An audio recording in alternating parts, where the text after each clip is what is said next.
He rā nui tēnei te hītori o Aotearoa, i nā kua rā koenei te rā, ko tahirau 85 tau ki mua, neke atu i te 3 mano Māori i hui ki Mangungu, i te tonga o Hokianga, ki te tāmoko, i te tiriti o Waitangi. Kei a tā Roy Black, te pūrongo. Ko nā haki e karapoti ana i tēnei wāhi, hei tohu maumahara mo nā uri o nā rangatira o no te kaumārima i tā moko i o rātou ingoa ki te tiriti o Waitangi. Ko rātou te mea i whai whakaro ki tēnei mahitahi nei, ki tēnei hononga, te Pākehā me te Māori, no reira he mea rangatira te nohotahi, te hoki mai, kia whakanui a e rātou.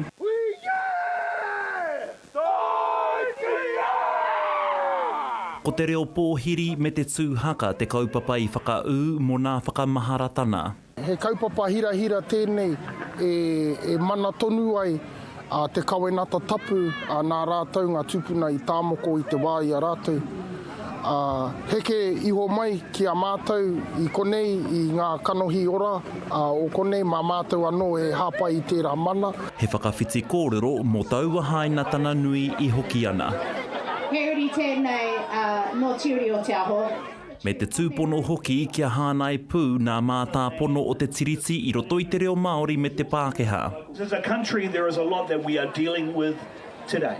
Ko tātou ngā mea e huri haere ana i te ao nei, no reira ki te noho tahi tātou, whai atu ki ngā kōrero tuku iho ata tātou nei kawenata te tiriti o Waitangi. E ka kite i roto i ngā hāpori Māori ko tātou ngā mea kei raro e putu ana. I te taha ki te hauora, i te taha ki te mātauranga, i te taha ki te ohanga. E nei āhuaranga katoa ngā pāpātanga mai o te Pākehā me o rātou ture.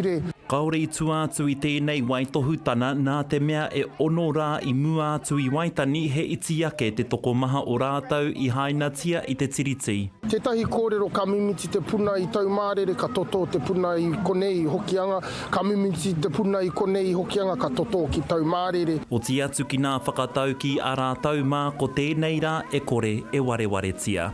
Taro Black, te karere.